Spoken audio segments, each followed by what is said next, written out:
Nous savons que les animaux se rassemblent à cet endroit. Nous avons des indices montrant que les requins s'accouplent, mais nous n'avons pas de preuves concrètes et directes. Paige pense pouvoir résoudre le mystère à l'aide d'une nouvelle technique de marquage par caméra. Je vais devoir plonger sans cage pour fixer le système à l'aide d'une pince sur la nageoire dorsale du requin-tigre. Les scientifiques estiment généralement que le comportement d'un requin est perturbé pendant environ 2 jours après qu'il a été capturé et marqué. Alors au lieu de faire venir les requins vers les scientifiques iront à la rencontre des requins.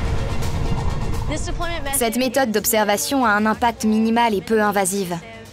Nous espérons qu'elle n'entraînera pas de modification de leurs habitudes. Si cela fonctionne, n'importe quel requin à la recherche d'un partenaire sera susceptible de transmettre en direct des images. Nous n'avons aucune garantie de succès.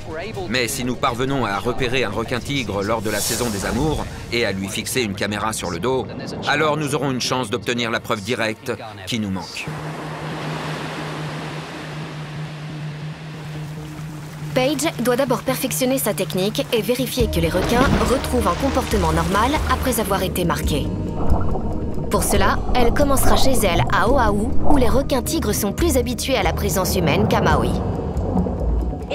Interagir avec des requins sous l'eau, en nageant à leur côté, est une chose. Mais tenter de leur faire quelque chose change totalement la situation. Une fois dans l'eau, elle aura besoin d'une assistance. Et l'une de ses collègues sera parfaite pour ce rôle. Un requin, 2 requins, 3 requins, j'ai gagné!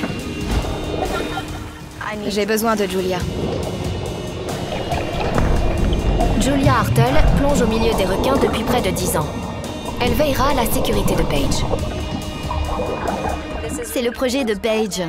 Je suis là pour l'accompagner et l'aider dans la mesure du possible. Aujourd'hui, le but de Paige est d'approcher un requin depuis un angle mort et tenter de le toucher. Il faut que je m'approche de l'un d'eux par au-dessus et que je tente de fixer une pince sur sa nageoire dorsale. Personne ne sait comment il va réagir, mais c'est une étape indispensable pour prouver qu'un marquage non invasif est possible.